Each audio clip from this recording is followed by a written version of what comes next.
What's up guys, Jess here, and in today's video I'm sitting on a camp chair in my room.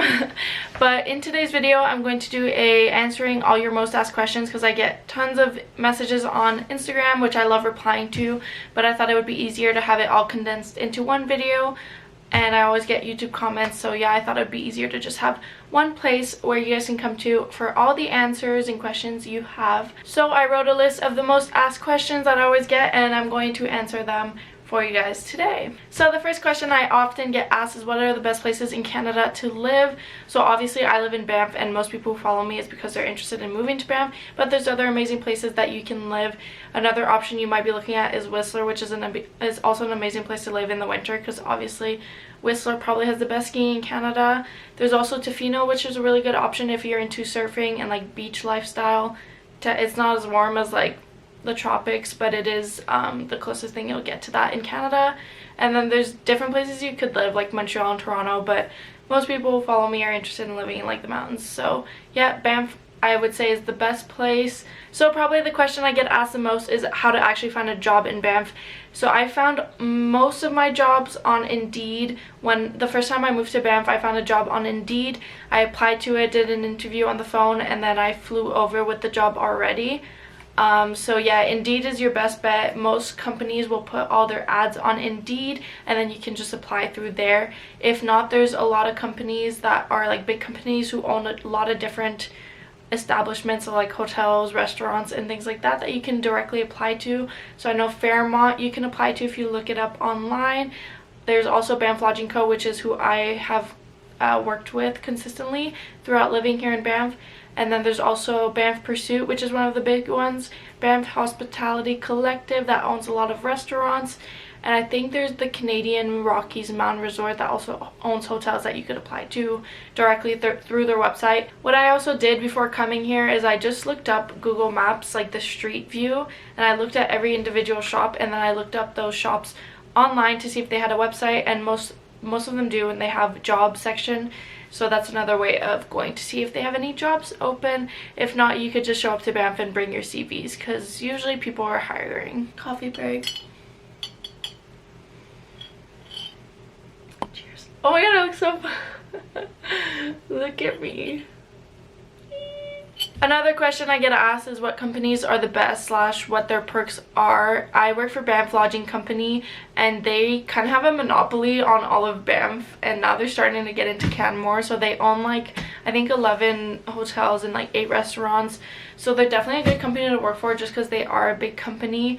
And like when COVID hit, they were able to subsidize our staff accommodation to like $3 a night, which is really helpful. The perks also of Banff Lodging Company is because they own so many things. There's a wide variety of different jobs because they own like different spas, cinemas. They even own like an escape room, obviously hotel jobs and restaurant jobs. So they have a lot of different variety of jobs you can do. So if you have different skill sets, you know, it will probably fit one of the jobs they're hiring for. They also have really cool benefits because they subsidize our ski passes, and they also give us free canoe passes in the summer. They also give us, I think, free golfing in the summer, which is really nice. And obviously we get 40% off at all the restaurants, 27% off on alcohol. We get free complimentary nights at the hotels, which is pretty good benefits if you ask me. And another really good company to work for is Banff Pursuit. That one's really good to work for in the summer. They have a lot of tours and you get them for free. I'm pretty sure like really discounted. They also run Brewster, so you get discounts on that. Brewster is like the bus company here. And these two companies both offer staff accommodation, which is really key if you want to move to Banff. So the next question I get asked is, what is staff accommodation like? I actually made a whole video on the staff accommodations that I've lived in, so I'm going to link that below so I don't have to go too much into detail in this video. I don't want to drag it out too long.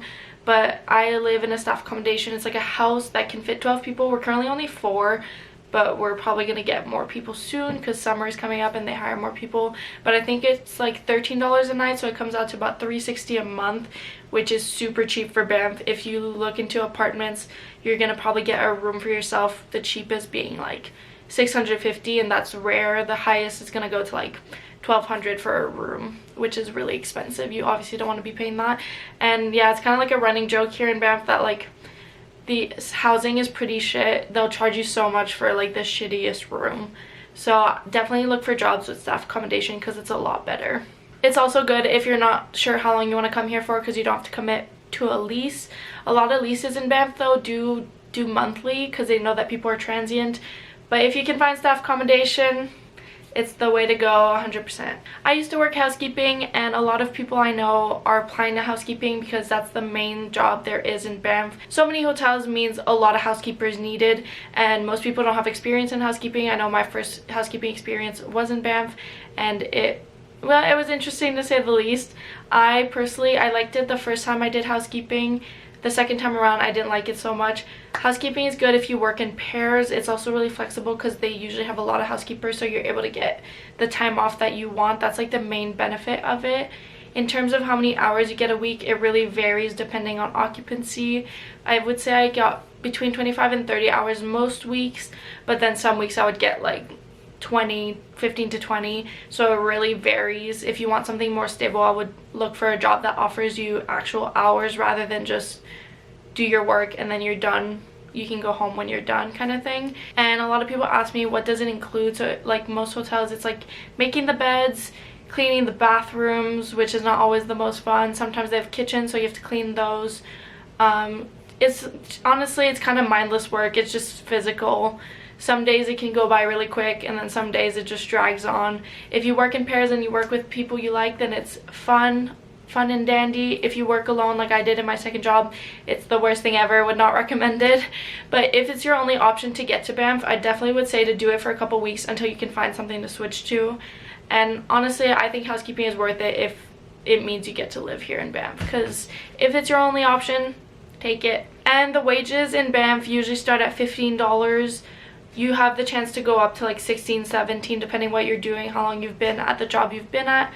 But when I worked at Roots, it was 16. Currently, I'm getting paid 15, but when I did housekeeping, I was at 16 because I'd been there for a while. So usually around $15 or $16 is like the starting wage. So one of the questions I had before moving to Banff was about transportation. It's kind of hard to get around in Banff, or not in Banff itself, but it's hard to get around anywhere else in the Rockies without a car, but it's definitely doable. It's pretty cheap to rent a car if you do it with friends. We've done it multiple times. As you've seen in the vlogs, we even wrecked one and got charged for it. Ooh. But yeah, it's pretty doable. Usually it costs us about $20 each to rent a car for the day, and then we get to go wherever we want. There's also buses that go through the town of Banff, but really you don't need them. You can walk to anywhere in Banff. You can bike, you can skateboard. Everything's pretty much in like a 10-minute walk, especially downtown. And the last question I'm going to cover is, what's the best time to apply? So if you're looking to come in the summertime, March to April is the best time to apply. That's when they're hiring for all their summer jobs, so definitely get on it early. March, April for the summer season is the best, and the jobs usually start May to either September or October.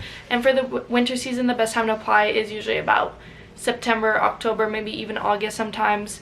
If you're looking to work for Sunshine, I think they start in August hiring people. But yeah, that's the best times to apply, and then in between those times there might be jobs, but usually not as many. Alright, well my battery is flashing red, so I'm gonna go now. I hope that answered most of you guys' questions. If you have any other, feel free to message me on Instagram. I'm always happy to answer, and also leave comments down below if you have any more.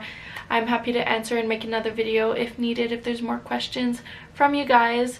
But yeah, if you like this video, give it a thumbs up, and I'll see you guys next time for a new video. Goodbye!